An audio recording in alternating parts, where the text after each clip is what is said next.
Here we are for One West Side, Verne Shop, showcasing our new jig that we made for our glass placement.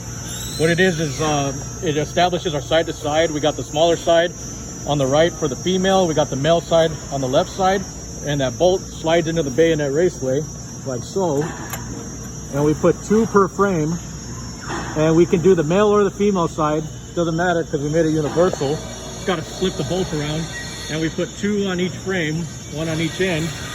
And what this does is it allows the glass to come down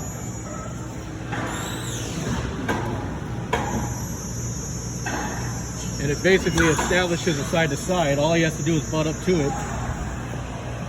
As long as he stays butted up to it, it establishes a side to side throughout the entire frame. And he is on the blocks. So that's it. Makes it simple. No more messing around with a shim for the side to side and walking back and forth top and bottom of the frame. Really quick and easy, and a perfect location every time. So that's our 2-second improvement.